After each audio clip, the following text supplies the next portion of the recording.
आज Doubtnut app download करें। Doubtnut पर अपने सभी गणित, रसायन विज्ञान, भौतिक विज्ञान और जीव विज्ञान के डाउट्स का करो सफाया।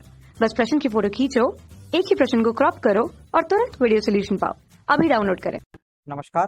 प्रश्न पूछा गया है, जिंक, कैडमियम, मरकरी को संक्रमण तत्व नहीं माना जाता, कारण दीजिए। तो स्टूडेंट, संक्रमण तत्व किन तत्वों को कहा जाता है? संक्रमण तत्व वे तत्व कहलाते हैं या तो उनकी मूल अवस्था या तो उनके यौगिकों में डी उप कक्षा में अयुग्मित इलेक्ट्रॉन उपस्थित हो। क्या बोला मैंने? संक्रमण तत्व वे तत्व हैं जिनकी मूल अवस्था या उनके यौगिकों में डी उप कक्षा में अयुग्मित इलेक्ट्रॉन उपस्थित।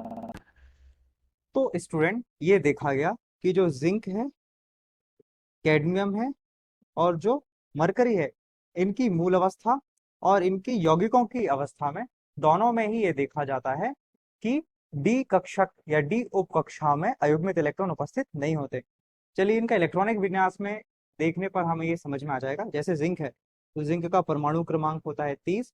यदि इसका इलेक्ट्रॉनिक विन्यास लिखना चाहे तो हम कुछ इस प्रकार से लिख सकते हैं, 18 आर्गन की तरह भर जाएंगे, फिर भर जाएगा क्या 4s2 और फिर भरेगा 3d10। इसके बाद हम देखते हैं कैडमियम। तो कैडमियम का जो परमाणु क्रमांक होता है वो होता है 48 और इसको हम कुछ इस प्रकार से लिख सकते हैं, जो 36 इलेक्ट्रॉन है वो तो क्रिप्टॉन की तरह भरेंगे। फिर इसके बाद आ जाएगा 5s2 और यहाँ पर हो जाएगा 4d10।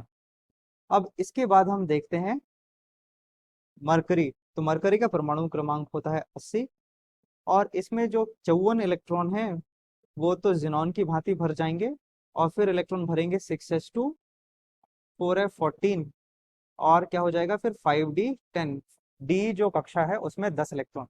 तो आप बताइए, यहाँ पर जो डी कक्षा है वो पूर्ण रूप से भरी हुई है ना, डी में 10 इलेक्ट्रॉन आ सकते हैं।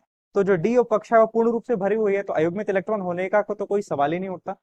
इसके साथ ही साथ आप ये देखिए, जो जिंक, कैडमियम, मरकरी है, इनकी जो सबसे सामान्य ऑक्सीकरण अवस्थाएं होती है, मतलब ये सिर्फ एक ही प्रकार की ऑक्सीकरण अवस्थाएं देते हैं, धन दो।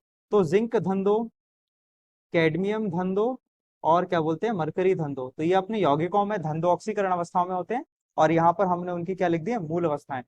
तो यौगिकों में ये धन दो में पाए जाते हैं। ये किसमें? ये इनके यौगिकों में इस रूप में पाए जाते हैं और ये क्या है, इनकी मूल अवस्था है। तो यदि हम स्टूडेंट की यौगिकों वाली अवस्थाएं लिखें तो क्या होता है, जो अंतिम कोश होता है उससे इलेक्ट्रॉन बाहर निकलता है।